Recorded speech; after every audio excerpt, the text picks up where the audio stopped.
আজকে আমাদের চোখের সামনে বিগত 100 বছরে আমার তো মনে হয় মিনিমাম 10 কোটি মুসলমানকে হত্যা করা হয়েছে। মিনিমাম 10 কোটি মুসলমানকে হত্যা করা হয়েছে বিগত এই 100 বছর। মানে একেবারে চিহ্নিত করে করে মারা হচ্ছে, ইস্যু তুলে তুলে মারা হচ্ছে। যখন কোনো ইস্যু নাই, সবাই শান্তিপূর্ণ অবস্থায় থাকতে চাচ্ছে, তখন জঙ্গি ইস্যু তৈরি করা হচ্ছে, কোন নাটক সাজানো হচ্ছে। আরে মারবি বা যুদ্ধ করবি তো ঘোষণা দিয়ে কর, লুকাচুরির কি আছে? মুসলিমদেরকে মারার জন্য ভারতে নতুন নতুন পায়তারা চলতেছে। এখন আমাদের এই ভাইরা তো বদ্ধ একটা জায়গায়। আপনারাই বলেন তারা কি করবে এখন? তারা মিশন নিছে, রাষ্ট্রীয়ভাবে মিশন নিছে মুসলিম নিধনের। এখন এই ভাইদের কোনো রাষ্ট্র নাই, কোনো জামা নাই, কোনো আমির নাই, কোনো এদাদ নাই, কোনো জিহাদের কোনো মানে ওখানে অবস্থাই নাই করার মতো তাদের, তাই না? ভিতরে কথা বলছি আমি, কাশ্মীরের কথা বলছি না। তাহলে এই ভাইরা এখন কি করবে? এই যে অবস্থা, এই অবস্থা কি মনে করছেন আমাদেরকে প্রভাবিত করবে না? অভ্যন্তরীণভাবে এখানে বাংলাদেশে আমরা বেশিরভাগ মুসলিম হলেও আমাদের আশেপাশে চতুর্দিকে ঘোরাফেরা করতেছে কুফফাররা, চতুর্দিকে ঘোরাফেরা করতেছে। আপনি কাকে বিশ্বাস করবেন? চায়নাকে বিশ্বাস করবেন? ভারতকে বিশ্বাস করবেন? নেপাল ভুটানকে বিশ্বাস করবেন? না মায়ানমারকে বিশ্বাস করবেন? আপনি যাবেন কোন দিকে? আমাদের প্রস্তুতিটা কি? আমাদের প্রিপারেশন কি?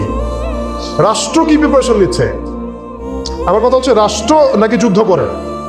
সবাই বলেন একটা কথা না, রাষ্ট্রের অধীনে যুদ্ধ। তো রাষ্ট্র কি প্রিপারেশন নিচ্ছে? রাষ্ট্রের সে ফিকির আছে কিনা? রাষ্ট্রের তো এই ফিকিরটুকু নাই যে রাষ্ট্রের মধ্যে ইসলামিক আইনগুলো বাস্তবায়িত হোক। এইটুকু ফিকির নাই তো আপনাদের।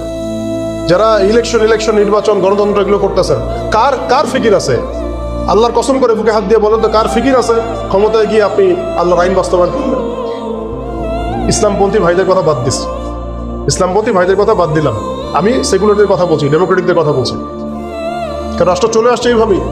আর যারা ফিকির করছেন ইসলাম নিয়ে আমি যাব, ওখানে গিয়ে এটা করবো, এটা আপনি ডেমোক্রেটিক সিস্টেমে করতে পারবেন না। আপনাকে সিস্টেমটা সরাই ফেলতে হবে।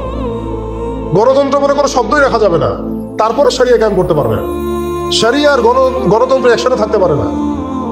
শরিয়া, গণতন্ত্র, ধর্মনিরপেক্ষতা, কমিউনিজম এগুলো একসাথে থাকতে পারে না। একটা বোতল, এর মধ্যে আছে আপনার বিষ, এখানে আপনি দুধ খেতে পারবেন না। একটা বোতল, এখানে আছে বিষ, আপনি এটাকে 1000 বার ধুইতে হবে, ধোয়ার পরে আপনি দুধ ঢালতে পারবেন, খাওয়ার রিস্ক দিতে পারবেন, তাও খাবেন কিনা সন্দেহ আছে। আর এগুলো তো হচ্ছে মারাত্মক শিরকের বিষ। এগুলো পশ্চিমাদের দাসত্ব করাবে আপনাকে।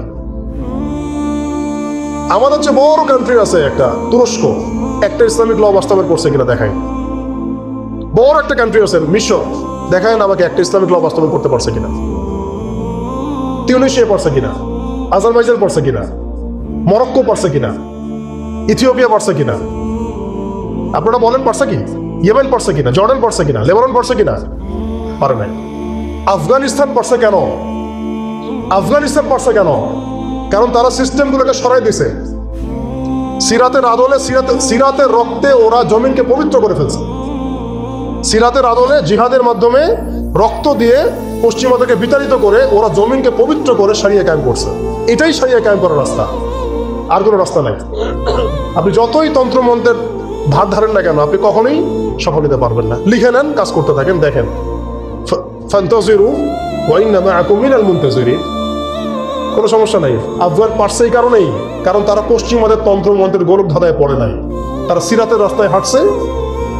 ওকে, আমাদের সাথে লড়বা, আমরাও তোমাদের সাথে লড়বো।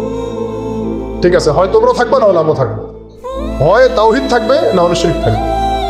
হয় শরিয়া থাকবে, না হলে তোমাদের তন্ত্রমন্ত্র থাকবে। এই লড়াই যখন হইতে হইতে হইতে এক পর্যায়ে 20 বছর সময় লাগলেও সেটা আজকে বাস্তবায়ন হয়েছে। যেটা আপনার আমার অঞ্চলে 100 বছরও হয় নাই, 50 বছরও হয় নাই। এরপরেও আল্লাহ পাক আমাদেরকে চোখের সামনে কিন্তু মিসাল দেখাই দিয়েছেন। তারপরেও আমাদের মধ্যে বোধোদয় হচ্ছে না, আমরা বুঝতে পারছি না যে কোন পথে হাঁটবো। দেশের যত সমস্যা দেখবেন, মিডিয়া যান, মিডিয়ায় গেলে মনে হবে দেশের সমস্ত সমস্যার হালত এবং সমাধান হচ্ছে একটা বিষয়। মিডিয়ার ভাষায় মিডিয়ায় ঢোকেন, দেখেন কি হচ্ছে। অনেক প্রবলেম দেশের মধ্যে, সংস্কার, এইটা সেটা অনেক কিছু হচ্ছে।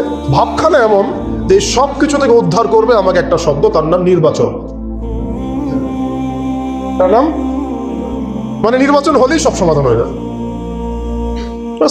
এটা আমাদের আকীদা। আমাদের চিন্তা এরকম ভাই, একটা মুদির দোকানদারকে জিজ্ঞাসা করেন, সেও এই কথাই বলবে। এবার বুদ্ধিজীবীকে জিজ্ঞাসা করেন, সেও এই কথাই বলতেছে। টকশোতে বসে সেও কথা বলতেছে। এমপি কে বলেন, সেও এই কথা বলতেছে। মানে পুরো অবচেতন দাসত্ব, অবচেতন ইবাদত। দেখেন আমার অবচেতন মনে আমরা ইবাদত করে ফেলছি গণতন্ত্রের, পশ্চিমাদের, ওদের তন্ত্রমন্ত্রগুলো। ইলেকশন দিলে সব সমাধান হয়ে যাবে? কোন পদ্ধতিতে আপনি দিবেন?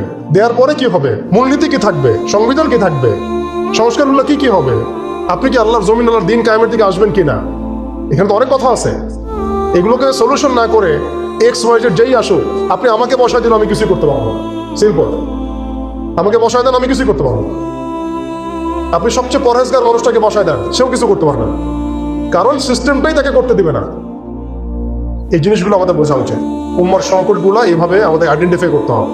এখানে আমাদের ওই হারানো ঐতিহ্যটাকে আমরা বুঝতে পারলাম, আমরা কোথায় ছিলাম, কোথায় ছিলাম আমরা, এটা কি বুঝতে পারছেন?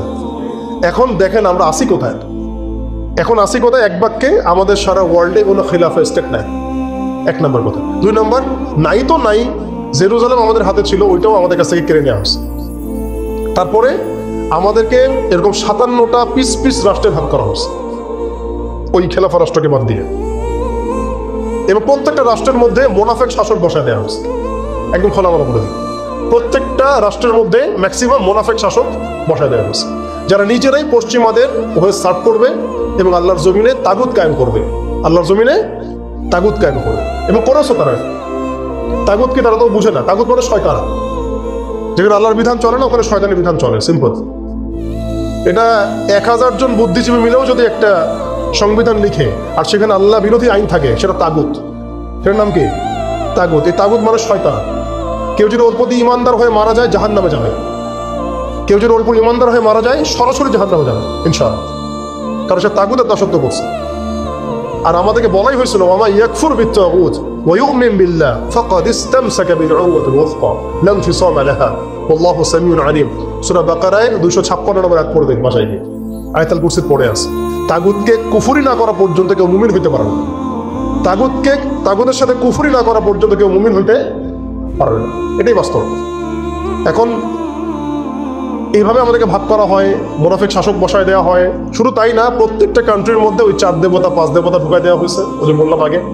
তারপরে একটা একটা ডিপার্টমেন্ট ধরে ধরে তারা ধ্বংস করছে, একটা একটা ডিপার্টমেন্ট ধরে ধরে।